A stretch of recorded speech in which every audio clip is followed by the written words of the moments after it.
നമ്മുടെ കേരളത്തിലെ ഏറ്റവും പ്രിയപ്പെട്ട കുറച്ച് ആൾക്കാരുടെ പ്രവാസികൾ എന്ന് പറയുന്നത് നമ്മുടെ കേരളത്തിന്റെ ആണെങ്കിലും ഇന്ത്യയുടെ തന്നെ ഏറ്റവും വലിയ വരുമാനം എന്ന് പറയുന്നത് പ്രവാസികളിലൂടെ തന്നെയാണ് നമ്മുടെ ഇന്ത്യയിലേക്ക് ലഭിക്കുന്നത്. അതോടൊപ്പം തന്നെ ഒരു കാലത്ത് എന്ന് പറഞ്ഞു കഴിഞ്ഞാൽ നമ്മൾ കൃഷിയും മറ്റു കാര്യങ്ങളും ഒക്കെ നടന്ന് ആ ഒരു രീതിയിലായിരുന്നു നമ്മുടെ കേരളം മുന്നോട്ട് പോയത്, അല്ലെങ്കിൽ ഇന്ത്യ തന്നെ മുന്നോട്ട് പോയത്. അതിനുശേഷം ഒരു കാലഘട്ടത്തിന് ശേഷം ഒരു വിഭാഗത്തോളം ആൾക്കാർ പ്രവാസികളായി മാറുന്നു, അല്ലെങ്കിൽ അവിടെ നിന്ന് ഒരുപാട് വരുമാനങ്ങൾ നമുക്ക് കിട്ടുന്നു.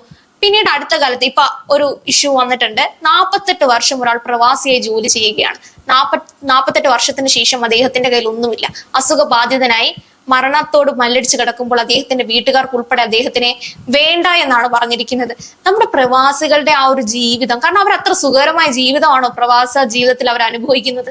ഇപ്പൊ നമ്മൾ ഈ ആടുജീവിതം സിനിമ വന്ന സമയത്ത് നമ്മളെല്ലാവരും ആടുജീവിതം ബുക്ക് ഇറങ്ങിയപ്പോൾ മുതൽ നമ്മൾ സംസാരിക്കുന്നതാണ് ഈ പ്രവാസികൾ അനുഭവിക്കുന്ന കഷ്ടതകളെ കുറിച്ച്. പക്ഷേ സിനിമ ഇറങ്ങിയപ്പോൾ നമ്മൾ കുറച്ചും കൂടി കാണാൻ തുടങ്ങി. യഥാർത്ഥ നജീബ് ഒരുപാട് പേരിലേക്ക് എത്തി, അല്ലെങ്കിൽ അദ്ദേഹത്തിന്റെ അനുഭവങ്ങൾ അദ്ദേഹം നേരിട്ട് പറയുന്ന കാര്യങ്ങളുണ്ടായി. അപ്പൊ അതൊക്കെ ഒരുപാട് പേരെ സങ്കടപ്പെടുത്തിയിട്ടുള്ള ഒരു കാര്യങ്ങളാണ്. അതിന് മുമ്പേ വന്നൊരു സിനിമയായിരുന്നു മരുഭൂമി കഥ. ഒരു മരുഭൂമി കഥയില് നമ്മുടെ ശ്രീനിവാസൻ പോകുമ്പോൾ തന്നെ, കാരണം ഒരു കുടിസുമുറിയിൽ എത്രയോ ആൾക്കാരാണ്, അതോടൊപ്പം തന്നെ ഒരു കൂട്ടം മലയാളികൾ അവരുടെ സ്വപ്നങ്ങൾ കാണുന്നതാണ്. ഒരാൾക്ക് ഫ്രിഡ്ജ് വാങ്ങുന്നതായിരിക്കാം, അല്ലെങ്കിൽ ഒരാളുടെ മോളുടെ നിക്കാഹ് നടത്തണം. അവരുടെ ഏറ്റവും വലിയ 10, 20, 25 വർഷം നിൽക്കുന്ന ആൾക്കാരുടെ ഏറ്റവും വലിയ ആഗ്രഹങ്ങളാണ്. അവർ ആ കുടിസുമുറിയിൽ കിടന്നിട്ടാണ് അവർ ആ ഒരു സ്വപ്നങ്ങളൊക്കെ, വീട്ടുകാരുടെ സ്വപ്നങ്ങൾ നടത്തി കൊടുക്കാനായിട്ട് ജീവിക്കുന്ന നമ്മുടെ പ്രവാസികൾ. അപ്പോ അവരുടെ ആ ഒരു ജീവിതം എന്തായിരിക്കും? നമ്മൾക്ക് പൊതുവെ ഒരു വിചാരമുണ്ട്, പ്രവാസ ലോകം എന്ന് പറയുന്നത് എന്തോ ഒരു മായാലോകമാണ്, അല്ലെങ്കിൽ ഒരു സ്വപ്നമാണ്, ഒരു സ്വപ്ന ലോകത്തിലാണ്. നമ്മുടെ മോഹൻലാലും ശ്രീനിവാസനും ഒരു സിനിമയിൽ നാടോടിക്കാറ്റില് പോലെ അമേരിക്കയെ സ്വപ്നം കണ്ടു പോകുന്ന പോലെ ദുബായെ സ്വപ്നം കണ്ടുവിടുന്ന കപ്പൽ കയറി പോയില്ലേ, ദുബായിൽ എന്തോ വലിയ കാര്യമുണ്ട്. ആ ഒരു രീതി തന്നെയാണ് നമ്മുടെ കേരളം ഉൾപ്പെടെയുള്ള നമ്മുടെ ഇന്ത്യക്ക് തന്നെ ഒരു വിചാരം. അങ്ങനെ ആ ഒരു കാലം കഴിഞ്ഞു എന്നാണ് ഞാൻ വിശ്വസിക്കുന്നത്. കാരണം അങ്ങനെ പോയിരുന്ന ഒരു കാലമുണ്ട്. ഇപ്പൊ നമ്മുടെയൊക്കെ ഒരു അച്ഛന്മാരുടെ തലമുറയൊക്കെ എടുത്ത് നോക്കുകയാണെങ്കിൽ നമുക്ക് കാണാൻ സാധിക്കും, അവരൊക്കെ ഈ അറബിക്കടൽ താണ്ടി ഇത്തരത്തിലുള്ള വിദേശ രാജ്യങ്ങളിലേക്ക് പോയിരുന്നത് എന്താ പറയാ, വലിയ സ്വർഗം കണ്ടിട്ട്. അങ്ങനെ അന്ന് അവിടെ നടക്കുന്ന കാര്യങ്ങളൊന്നും ഇത്രത്തോളം ട്രാൻസ്പെറന്റ് ആയി നമ്മൾ അറിഞ്ഞിട്ടില്ല. പക്ഷെ ഇന്നത്തെ കാലം അതിൽ നിന്ന് സാഹചര്യങ്ങൾ ഒരുപാട് മാറി എന്നുള്ളതാണ്. പക്ഷേ ഈ പറയുന്ന പ്രവാസികൾ എന്ന് പറയുന്നത് ഇന്ത്യയെ സംബന്ധിച്ചും അല്ലെങ്കിൽ കേരളത്തെ സംബന്ധിച്ച്, പ്രത്യേകിച്ച് കേരളത്തെ സംബന്ധിച്ച്, ഇന്ത്യയെക്കാൾ ഉപരി കേരളത്തെ സംബന്ധിച്ച് കേരളത്തിന്റെ ഒരു അവിഭാജ്യ ഘടകമാണ് പ്രവാസികൾ എന്ന് പറയുന്നത്. കാരണം നമ്മളെല്ലാവരും തമാശക്കാണെങ്കിലും പറയും ലോകത്തിന്റെ ഏത് കോണിൽ പോയാലും ഒരു മലയാളി അവിടെ ഉണ്ടാകും. അത് ശരിയാണ്. കാരണം നമ്മൾ ഏത് രാജ്യത്ത് പോയി, ഇപ്പൊ നമ്മൾ ദുബായിലേക്കോ അല്ലെങ്കിൽ ഖത്തറിലേക്കോ ഒമാനിലേക്കോ ഏതെങ്കിലും അറബ് രാജ്യങ്ങളിലേക്ക് പോകാൻ തുടങ്ങുകയാണെങ്കിൽ നമ്മുടെ നാട്ടിലുള്ള ഒരു 10 പേര് അവിടെ എന്തായാലും ഉണ്ടാകും എന്നുള്ളതാണ്. കാരണം അത്രത്തോളം മലയാളികൾ കുടിയേറി പാർക്കുന്ന സ്ഥലങ്ങൾ, അല്ലെങ്കിൽ അവിടെ പോയി ജോലി ചെയ്യുന്ന മലയാളികളുടെ എണ്ണം കൂടുതലാണ്.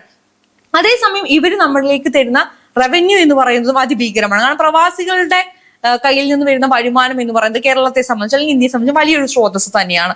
പക്ഷേ ഇവിടെ ഉണ്ടാകുന്ന അവർ നേരിടുന്ന അവഗണനകൾ അത് വലിയ രീതിയിൽ നമ്മൾ ചർച്ച ചെയ്യേണ്ടതുണ്ട് എന്നുള്ളതാണ്. കാരണം ഈ ചില വീട്ടുകാരെയൊക്കെ സംബന്ധിച്ചിടത്തോളം ഭർത്താവ് അല്ലെങ്കിൽ അച്ഛൻ ദുബായിലാണ്, അതുകൊണ്ട് നമുക്ക് ഇവിടെ എങ്ങനെ വേണമെങ്കിലും ചെയ്യാം. അവിടെ അവർ കാണുന്ന കഷ്ടപ്പെടുന്നതിനെ കുറിച്ചൊന്നും ചിന്തിക്കാത്ത ഒരുപാട് ഭാര്യമാരെയും മക്കളെയും എല്ലാം നമുക്ക് നമ്മുടെ നാട്ടിൽ കാണാൻ സാധിക്കും. സ്വന്തം ഭർത്താവ് അവിടെ പുറത്തുപോയി കഷ്ടപ്പെട്ട് ജോലി എടുക്കുമ്പോൾ ഇവർ വേറൊരാളുടെ കൂടെ കറങ്ങി നടക്കുന്ന സ്ത്രീകളെ നമുക്ക് കാണാൻ സാധിക്കാറുണ്ട്. കാരണം പല സിനിമകളിലെയും പല സീരിയലുകളെയും ഷോർട്ട് ഫിലിമുകളുടെയൊക്കെ പ്രധാന പ്രമേയമായിരുന്നു. കാരണം ഇത്തരത്തിൽ ഭർത്താവ് പോയി കഴിഞ്ഞാൽ വേറൊരാൾക്കൊപ്പം ജീവിക്കുക. അങ്ങനെ എത്ര കേസുകളാണ് വന്നിട്ടുണ്ട്. പ്രവാസിയായിട്ടുള്ള ഒരു ഭർത്താവ് ഉള്ള സമയത്ത് അന്യപുരുഷനുമായി ബന്ധം സ്ഥാപിക്കുക. ഈ പ്രവാസികളുടെ ഭാര്യമാർ എന്ന് പറയുന്നത് ഒരു പൊതുമുതൽ പോലെയാണ് പണ്ട് കാലത്തൊക്കെ ആളുകൾ കണ്ടിരുന്നത്. കാരണം അദ്ദേഹം ഇവിടെ ഇല്ല, അതുകൊണ്ട് ഇവർക്ക് ഈസിലി ആക്സസ് ചെയ്യാൻ പറ്റിയ ഒരു മുതലായിട്ടാണ് ഈ സ്ത്രീകളെ സിനിമകൾ ഉൾപ്പെടെ നേരത്തെ പറഞ്ഞ പോലെ സിനിമകൾ ഉൾപ്പെടെ മാഡം എന്നൊരു സിനിമയിൽ തന്നെ പറയുന്നുണ്ട്, ടീച്ചറിന്റെ ഭർത്താവ് ദുബൈയിലേക്ക് പോയോ, എന്നാ വരുന്നത്, ആ ഒരു ചോദ്യത്തിൽ തന്നെ ഉണ്ട്. കാരണം അവരൊരു പൊതുമുതലാണ്. കാരണം ഈ ഭർത്താവ് നാട്ടിലില്ല. കാരണം ആ ഒരു സമയത്ത് തന്നെ ഏതൊരു പ്രവാസിയും പോയിട്ടുണ്ടെങ്കിൽ 2 വർഷം 3 വർഷം 5 വർഷമൊക്കെ കഴിഞ്ഞിട്ടൊക്കെ വരുന്ന ആൾക്കാരുണ്ട്. കാരണം ചെറിയ പ്രായത്തിൽ ഒരു 6 മാസമൊക്കെ ആയപ്പോ തന്നെ കുട്ടീനെ കണ്ടിട്ട് പോയ അച്ഛൻ എന്ന് പറയുന്നത് പിന്നീട് വരുന്നത് ചിലപ്പോൾ ആ കുട്ടിക്ക് 6 or 7 വയസ്സുള്ളപ്പോഴായിരിക്കും. അതെ, ഇവരവിടെ അനുഭവിക്കുന്ന ഒരുപാട് കഷ്ടപ്പാടുകളുണ്ട്. പക്ഷെ ഇവരെ അനുഭവിക്കുന്നത് എന്തിനു വേണ്ടി? തന്നെ ഫാമിലി ഹാപ്പി ആയിരിക്കാൻ വേണ്ടി, അല്ലെങ്കിൽ അവരെ നോക്കാൻ വേണ്ടി, നാട്ടിലെ കാര്യങ്ങൾ ഒരു മുടക്കവും ഇല്ലാതെ നടക്കാൻ വേണ്ടിയിട്ട് അവരവിടെ കഷ്ടപ്പെടുകയാണ്. പക്ഷെ ഇതൊന്നും മനസ്സിലാക്കുന്നില്ല എന്നുള്ളതാണ്. പിന്നെ അതിൽ ഏറ്റവും വലിയ ഒരു ക്രൂഷ്യൽ പോയിന്റ് എന്ന് പറയുന്നത് ഇപ്പൊ ആതിര പറഞ്ഞതുപോലെ 45-50 വർഷം തന്റെ ജീവിതത്തിലെ ഏറ്റവും സുവർണ കാലഘട്ടമായ 45 അല്ലെങ്കിൽ ഒരു 50 വർഷത്തോളം തന്റെ യൗവനം എന്ന് പറയുന്ന ഒരു കാലഘട്ടം, അല്ലെങ്കിൽ അത് കഴിഞ്ഞ ഒരു ഗുഡ് 30s, ഇതൊക്കെ ഈ പ്രവാസികളായിരുന്നു മരുഭൂമിയിൽ കഷ്ടപ്പെട്ട് അതല്ലെങ്കിൽ അത്രയും കഷ്ടപ്പെട്ട് ജോലി ചെയ്ത് അവര് തളരുമ്പോൾ ഇനി വീട്ടിലേക്ക് പോകാം എന്ന് വിചാരിക്കുമ്പോഴേക്കും അവരുടെ ഒരു സുവർണ്ണ കാലഘട്ടം കഴിഞ്ഞു.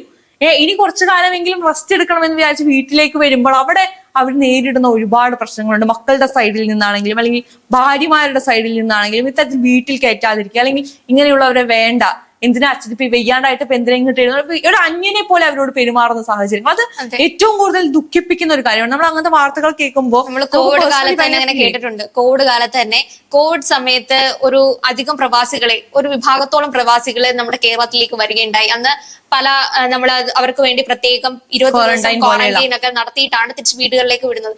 അപ്പോൾ പോലും വീടുകളിൽ കയറ്റാത്ത വീട്ടുകാരുണ്ടായിട്ടുണ്ട്. കാരണം എന്ന് വെച്ചാൽ അവർക്ക് പേടിയാണ്, ഇദ്ദേഹം വന്നിട്ടുണ്ടെങ്കിൽ തങ്ങൾക്ക് അസുഖം ഉണ്ടാവുമെന്ന്. പക്ഷെ അവർ കൃത്യമായി മനസ്സിലാക്കാത്തൊരു കാര്യമുണ്ട്, 20 ദിവസം ക്വാറന്റൈൻ കഴിഞ്ഞിട്ട് ഇവര് പ്രവാസ ജീവിതം കഴിഞ്ഞ് തന്റെ ഭാര്യയും മക്കളെയും കാണാനായിട്ട് വരുന്നത്. കാരണം അവര് കൊണ്ടുവരുന്നാലും അവർ ഒരു സമയം വരുമ്പോ ഒരു പെട്ടി പൊട്ടിക്കാൻ തന്നെ ഒരു വീട്ടുകാരൊക്കെ കൂടിയിരുന്ന ഒരു സമയം ഉണ്ടായിരുന്നു. ഇപ്പൊ അത് ചെറു വീടുകളിലേക്ക് മാത്രം ഒതുങ്ങിയിട്ടുണ്ട്.